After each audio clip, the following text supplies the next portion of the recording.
They ruled with absolute power, built empires that lasted for centuries, commanded armies that conquered the known world, and their very existence defined the course of Western civilization for 2,000 years.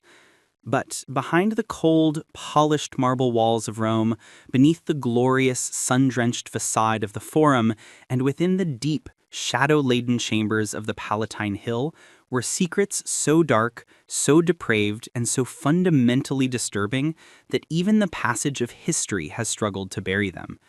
This is not the Rome of valiant soldiers and wise statesmen. This is the Rome of the absolute monarch, where the will of one man was the final, immutable law of the land. A will that was often less guided by reason and more by madness, paranoia, and the insatiable appetite of a spoiled, all-powerful mind. We are about to pull back the velvet curtain on the men who were declared gods on earth. Men like Caligula, Nero, and Commodus, whose names are now synonymous with excess and destruction.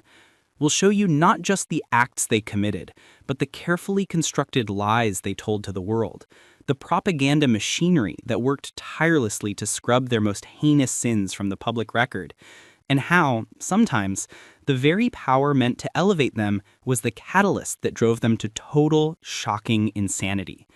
Get ready to look directly into the eyes of history's monsters, the emperors of Rome.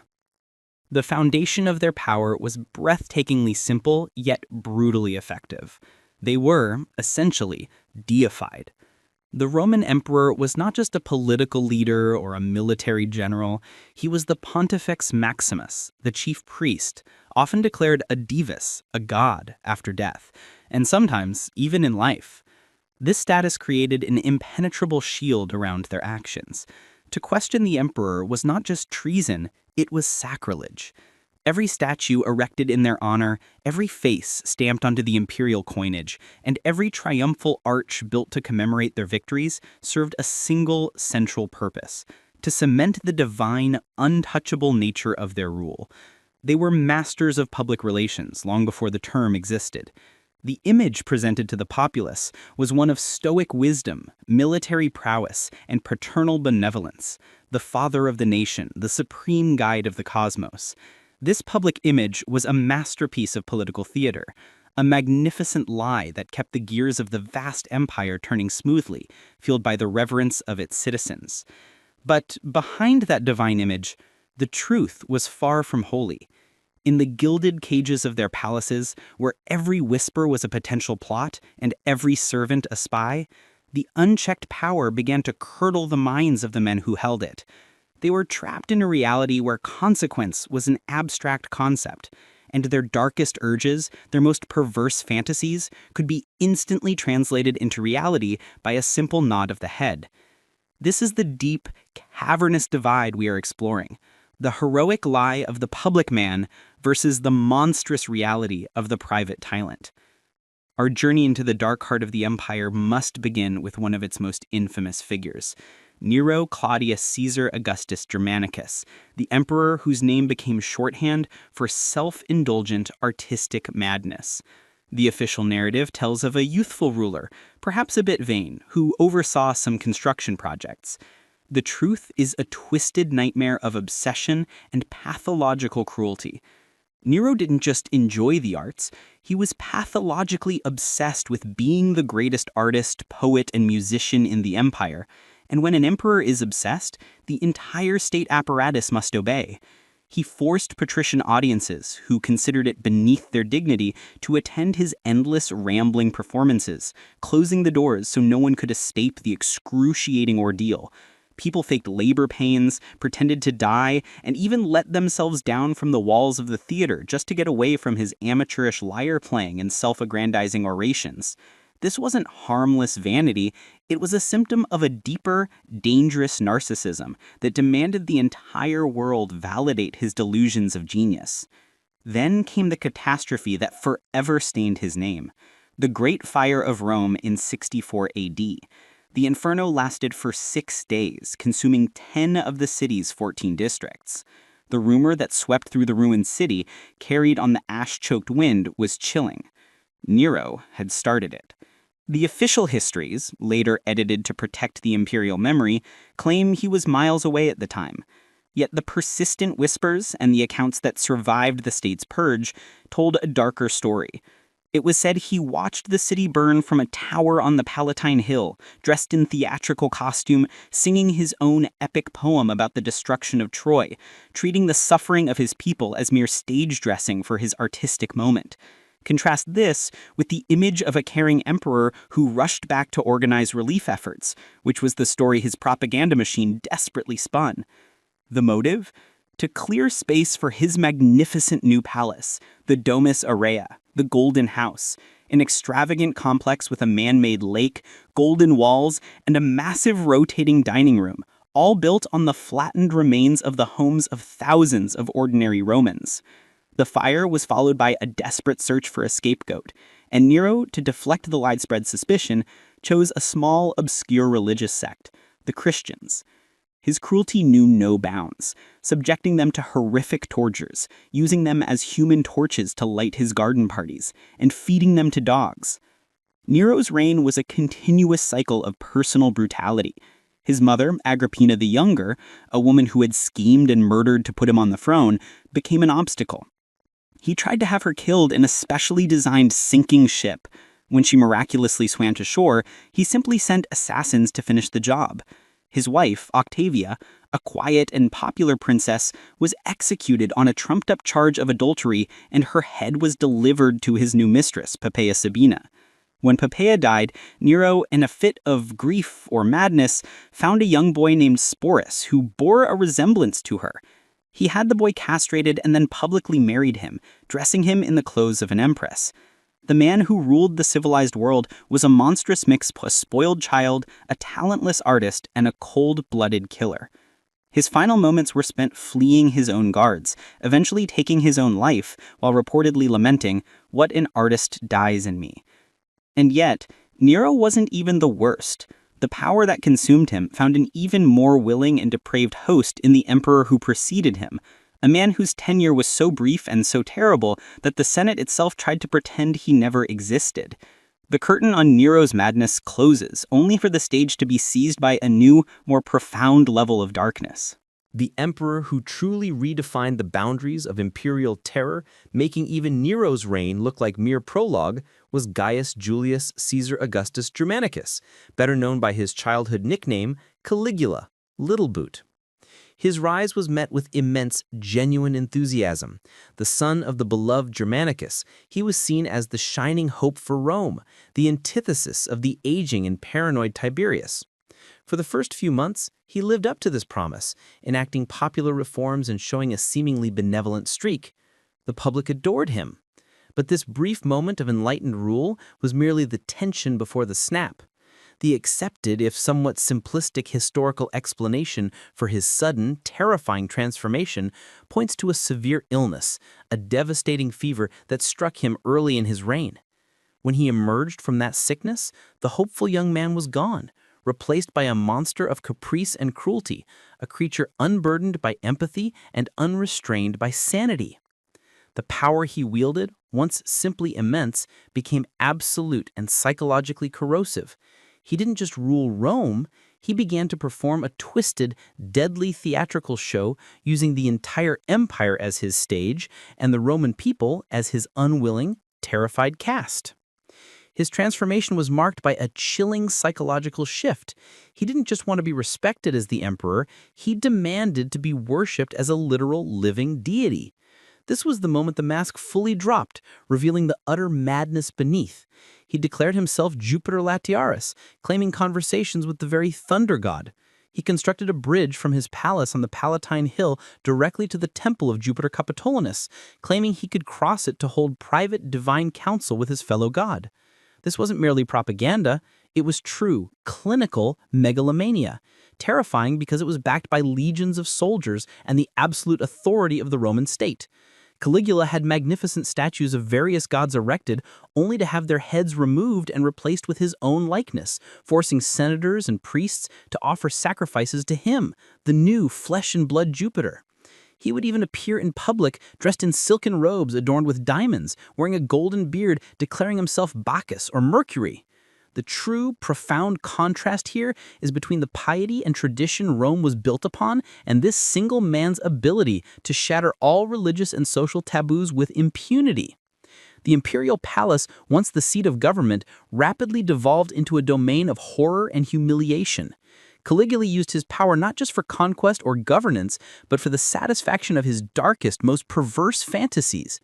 He reportedly engaged in forced incest with his sisters, a profound violation of Roman law and morality, then casually displayed them as his consorts. His cruelty was refined, aimed not just at killing, but at inflicting maximum psychological damage. He would host banquets and suddenly erupt in laughter, explaining to his terrified guests that he was merely amused by the thought that he could have every person at the table executed with a single word. Senators, the proud descendants of Rome's founders, were systematically degraded. He forced one senator to serve his own wife at a dinner party, a deliberate and mortifying insult to the man's honor. He reportedly executed people by slowly slicing their bodies, commanding them to feel themselves die. When a victim screamed, he would retort with the infamous line, "Strike him so that he feels he is dying." Even the highest echelons of Roman society lived in absolute fear of his twisted games, knowing that a clumsy compliment, a moment of silence, or a slight flicker of an expression could mean torture and death. Perhaps the most famous, and perhaps intentionally comedic symbol of his madness was his beloved horse, Incitatus. Caligula bestowed upon this animal the kind of lavish treatment typically reserved for the highest-ranking Roman citizens, giving him a stable of marble, an ivory manger, and purple blankets. But the final most audacious humiliation was Caligula's threat to appoint Incitatus as consul, the highest office in the Republic's tradition, a deliberate, calculated slap in the face to the entire Roman Senate. Imagine the profound terror and utter powerlessness felt by the greatest political body in the world, reduced to fearing the pronouncements of a madman and his horse. His actions against the military were equally bizarre. In a supposed invasion of Britain, he led his massive army to the coast, drew them up on the shore, and then instead of giving the command to attack, he ordered them to collect seashells, calling them spoils of the ocean. This was not military strategy. It was the arbitrary whim of a man who viewed his legions, his enemies, and his entire empire as props in his personal deadly comedy. The treasury was rapidly emptied by these insane indulgences, forcing him to invent ludicrously cruel ways to raise funds, including selling off the clothes of his courtiers, taxing marriage, and executing wealthy citizens simply to confiscate their estates. The culmination of this terror was inevitable. Absolute power, unchecked, creates its own assassins. The men closest to him, the Praetorian Guard and elements of his own court who were tasked with his protection, were the ones who ultimately brought him down.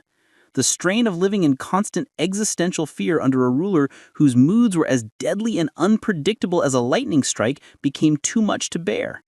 In 41 AD, after only 4 years on the throne, Caligula was ambushed and stabbed to death by his own guards. His wife and daughter were murdered shortly afterward, extinguishing his line entirely. The Senate, in a moment of desperate clarity, saw an opportunity to restore the Republic and erase the nightmare. They immediately decreed a damnatio memoriae, an official effort to erase his name, destroy his statues, and scrub his memory from history. Yet even as history tried to forget him, the chilling truth remained. The imperial system had produced a monster so total, so absolute in his corruption, that he serves as the definitive portrait of absolute power gone absolutely insane. His dark legacy, however, paved the way for another emperor whose madness was less capricious and more rooted in a delusional, narcissistic desire for personal glory, a man who saw the gladiator arena, not the Senate floor, as his true throne. The darkness that consumed Caligula, driven by pure madness, was soon followed by a different strain of imperial sickness: the narcissism and delusional vanity of Commodus. The son of the philosopher-emperor Marcus Aurelius, Commodus was born into the purple, inheriting not just the throne, but the peace and relative stability his father had secured. This should have been a golden age. Instead, it became a tragedy of unparalleled self-indulgence and political negligence. Where Marcus Aurelius wrote the introspective and humble Meditations, His son was engrossed only in himself, viewing the empire as merely a tool to fuel his personal, dangerous fantasies. His single, all-consuming obsession was not governance, not conquest, but the belief that he was the reincarnation of the demigod Hercules. He didn't just admire Hercules, he believed he was him, manifesting this delusion by walking around in lion skins, carrying a club, and demanding that all statues of himself be altered to reflect this heroic persona. His name was officially changed to Lucius, Aelius, Aurelius, Commodus, Augustus, Hercules, Romanus, Exuperatorius. A breathtakingly arrogant string of titles designed to erase his identity and replace it with his mythical alter ego. This delusion wasn't confined to the palace, it dragged the sacred traditions of Rome down into the mud of the arena. Commodus felt that his divine role demanded he physically prove his strength and prowess, and the only stage grand enough was the bloody sands of the Colosseum. He forced the Roman people to watch him fight as a gladiator, a spectacle that horrified the Senate and the old guard of Roman society. Gladiators were the lowest of the low, often slaves or condemned criminals. For the emperor, the most powerful man on earth, to degrade himself by entering their ranks was seen as an unspeakable defilement of the imperial office. The contrast here is stark. The Stoic philosophical leader, Marcus Aurelius, had devoted his life to duty. Commodus devoted his life to exhibitionism. Of course, his fights were farcical. He would typically enter the arena to fight men already crippled, or he would dispatch animals that had been hobbled or tied up for his convenience. He once massacred 100 lions in a single day, an impressive feat only if you ignore the fact that the beasts were confined and positioned to offer no real threat. The entire spectacle was a carefully choreographed fraud, designed only to garner cheers from the mob, which he manipulated through generous distributions of grain and money. He demanded that the public and Senate hail him as Lord of the Earth and the Roman Hercules, punishing anyone whose adulation seemed less than sincere. His vanity had catastrophic financial consequences for the empire. The vast wealth accumulated by his predecessors was systematically drained to fund his elaborate fantasies, his gladiator training, his public shows, and the extravagant lifestyle required to maintain his image as a living god. He renamed the months of the year after his various titles, and even tried to rename the city of Rome itself, Colonia Commodania, the colony of Commodus. The man's ego was literally trying to overwrite reality. This financial strain, combined with his total disinterest in the day-to-day administration of the empire, led to corruption, instability, and a rapid decline in the quality of governance. He delegated vast amounts of power to a series of corrupt favorites and praetorian prefects who looted the treasury and terrorized the populace in his name. The empire was effectively rudderless, sailing toward a financial and administrative crisis while his emperor was busy practicing his sword fighting in the palace gym. The paranoia that comes with absolute delusional power also set in.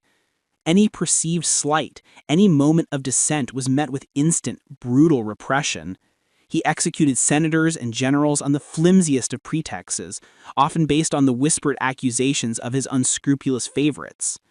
The Senate, the once mighty body of the Republic, was reduced to a rubber stamp, forced to watch their colleagues dragged off to execution while they cheered their emperor gladiator. The breaking point for his reign was his increasing unpredictability and the very real danger he posed to those closest to him. His closest advisors and even members of his household knew that their lives hung by the thread of his ever-shifting mood. The final conspiracy that ended his rule was not engineered by disgruntled senators or foreign enemies. It was organized by his own inner circle. His mistress, Marcia, his chamberlain, Eclectus, and the praetorian prefect Quintus Aemilius Laetus realized that their own survival depended on his demise. The immediate catalyst was reportedly a death list Commodus had drawn up, which included the names of all three of them. In 92 AD, the conspirators first attempted to poison him with wine laced with venom. The poison worked too slowly, or perhaps his enormous gladiator constitution resisted it. He vomited the toxin, which prompted the panicked conspirators to send in an athlete named Narcissus, a wrestling partner from his gladiator school. Narcissus was tasked with finishing the job. He found Commodus in his bath and strangled the narcissistic emperor to death. The Senate, upon hearing the news, rushed to declare a damnatio memoriae, but this was executed with a vengeful ferocity rarely seen. They demanded his name be erased, his statues torn down and defaced, and his memory utterly cursed. The man who had sought eternal fame as Hercules was suddenly to be a non-person, a stain on the imperial linen. However, unlike Caligula, whose memory was effectively suppressed, Commodus's fate was complicated. The new emperor, Septimus Severus, eventually found it politically expedient to rehabilitate Commodus's memory, declaring him a god in a cynical move to link himself to the popular Marcus Aurelius. This move saved Commodus from total historical oblivion, but it could not save his reputation. He remains the definitive example of the self-obsessed tyrant, the emperor who loved the applause more than his duty, and whose greatest secret was not some hidden political intrigue, but the profound narcissistic delusion that the blood and sand of the arena were more important than the fate of his empire. This tale of vanity leads us to a subsequent era where terror, not narcissism, was the primary tool of imperial control. The sheer destructive power of narcissistic delusion, as seen in Commodus, gives way to the icy grip of paranoia in the next emperor on our list, Titus Flavius Dominicanus, or Domitian. Emerging from the shadows of his more celebrated brother Titus and his revered father Vespasian, Domitian inherited a stable, well-managed empire, but immediately began twisting its administrative efficiency into a tool of personal terror. Where the Flavian dynasty had previously represented a return to sensible, pragmatic rule after the chaos of Nero, Domitian swiftly made it clear that pragmatism was secondary to his need for absolute, unchallenged control. His reign, lasting from 81 to 96 AD, became a chilling testament to how a leader's insecurity can transform into a systematic, debilitating fear that paralyzes a state. Domitian ruled not by charisma or military respect, but through a calculated, suffocating atmosphere of suspicion. The deep, dark secret of Domitian's rule was the pervasive system of espionage he constructed. He turned the capital into a city of whispers, where neighbors feared neighbors and silence became the only safe expression of dissent. He utilized a network of informers, or delators, who were handsomely rewarded for denouncing anyone, senators, generals, even members of his own household, for any perceived act of treason, often fabricated entirely for personal gain. The most dangerous place in the empire was the emperor's dinner table, where a poorly chosen phrase could seal your fate. Domitian's spies were everywhere, reporting on private conversations, scrutinizing facial expressions, and listening at keyholes. He elevated this espionage to an art form, creating a climate where no one was truly safe. This was deliberate. He understood that a populace constantly checking its own words and fearing the shadow of the state was a populace incapable of rebellion. The contrast here is the open public governance Rome theoretically prized versus the secret back-channel terror that actually ran the city. The objective wasn't justice, it was silence, maintained through fear. This reign of fear quickly transitioned into a targeted campaign of repression against the very elite he governed. Senators, whom he regarded with deep suspicion and barely concealed contempt, were his primary targets.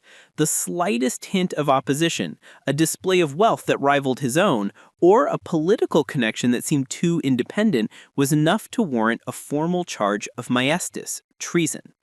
Executions of high-ranking officials became commonplace, often carried out with a theatrical cruelty designed to maximize the terror of the watching public.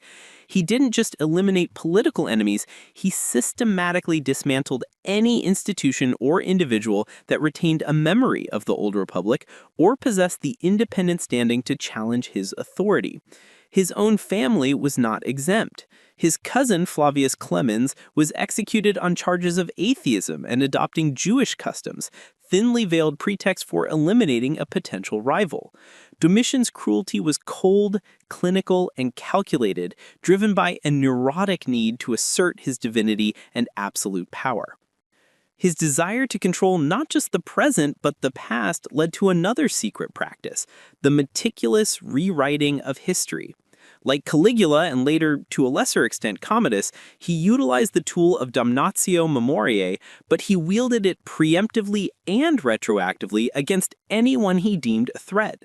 The names of disgraced senators were chiseled from public inscriptions, their portraits were destroyed, their political and military achievements were officially erased from the public record, creating a vacuum around his own singular, magnificent image. He demanded to be called Dominus et Deus, Lord and God, in official communications, a title which previous emperors had only accepted after death, if at all. This wasn't just megalomania, it was a paranoid attempt to control the narrative so completely that no past precedent, no living rival, and no future memory could ever overshadow his reign. He wanted to be the alpha and the omega of Rome's political existence. However, the nature of terror is that it eventually turned upon its author. The very climate of fear Domitian engineered eventually proved to be his undoing. The people who lived closest to him, the palace staff, the freedmen, the servants, were the ones who knew his brutal methods best and feared his capricious moods the most. When a tyrant's paranoia reaches a peak, the only recourse for survival for those in the inner circle is preemptive action. The final plot against Domitian was a clandestine, desperate affair, orchestrated by his chamberlain Parthenius and his secretary Sigerus, and included his own wife Domitia Longina, who feared she was on his next execution list. The details of his assassination are darkly cinematic. On September 18, 96 AD, Domitian was reportedly reading a horoscope that predicted his death around the 5th hour. The conspirators, knowing this, convinced a palace servant to deliver a false message of a crisis during the 4th hour. When Domitian went to investigate, he was ambushed and stabbed multiple times in his bedroom. The relief in Rome was palpable and immediate. The Senate, which had suffered under his reign of terror, instantly rushed to the Curia and voted to rescind all his honors, publicly curse his memory, and systematically tear down every statue and inscription bearing his name, a truly comprehensive damnatio memoriae that succeeded where the previous attempts had been less thorough. This was a massive public act of vengeance, a collective catharsis for 15 years of living under the knife of a paranoid autocratic regime. Domitian ruled through terror, but ultimately terror turned on him.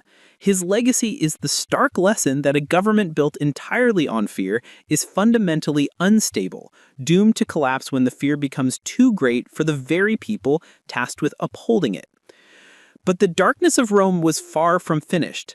The empire would soon produce an emperor whose sins were not rooted in paranoia or narcissism, but in a scandalous defiance of every social and religious norm, a shocking deviation that pushed the boundaries of decency and power further than anyone thought was possible. The final shocking chapter in this cavalcade of corrupted power brings us to Sextus Varius